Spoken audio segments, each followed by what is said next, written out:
Former President Trump just wrapped up a wide-ranging town hall here on Fox, just hours ahead of Vice President Harris's sit-down tonight with Bret Baier, and that will happen on Special Report at 6 p.m. Eastern. The former president took questions from many of the women who were gathered in that audience. In 2020, there were 6% more women voting than men, so you have to take that into account. He is right now down by 14 with women and up 16 with men in the latest NBC polls. We have new polling coming in pretty much every day from a lot of places, but that is one of the more recent ones. Now, abortion is nearly tied with the economy, 21 to 23 there, in a recent poll of women voters. Earlier, the former president spoke about the Supreme Court decision to overturn Roe v. Wade. They wanted it back in the states for a vote of the people, and that's where we have it. And the states are now voting for it. And honestly, some of them are going much more liberal, like in Ohio. I would have thought it might be a little bit different. And some of them are not, but it's going to be redone. It's going to be redone. They're going to, you end up with a vote of the people. And some of them, I agree, they're too tough, and those are going to be redone.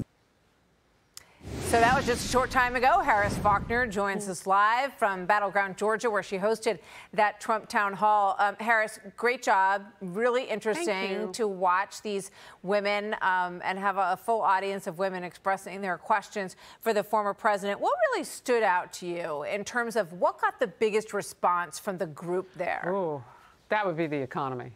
I mean, and some of the questions included very personal details of the living conditions for some of the women in the audience. You know, they're struggling. They've got daycare, $1,400 a month. I mean, that's like quadruple what they had been paying, you know, 3.5 years ago. So there are some tough situations out there. Some of them left their jobs to be at that town hall for a day. I mean, you know, the economy impacts everything we do. Those women didn't let it stop them from showing up and asking questions. They're looking for answers. And, you know, there are 6% undecided voters in the state of Georgia. If you look at the last few elections, that has made a difference in the past. Now, the early vote total that was confirmed last night was 307,000 people. Now, early vote is in person here.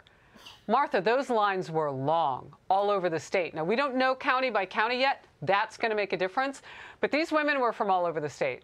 So we got to see the issues that not only matter to women in Georgia, but, I mean, issues are issues. Yes, they can be female-focused, but we know that we care about the economy. We sometimes run more households. We married two great guys, you and me. But I don't know how it is in your household. I'm running the pocketbook. Many women are living like that. God bless them. I'm not. I got out of that job. And it's my husband's birthday today, since you brought him up. So happy birthday to him. I want to play this because I thought this was interesting. And I want to ask you what their, you know, overall, what your feel in the room was for how much immigration matters to these voters. And here's what former President Trump said on cracking down on Mexico, what he did and what he felt worked. Watch this. Okay. We built 571 miles of wall, and that wall worked. Then I got Mexico to give us soldiers, a lot of soldiers, 28,000 soldiers, to protect us. I said, you have to protect us because you're letting all of these criminals come into our country. You have to protect us.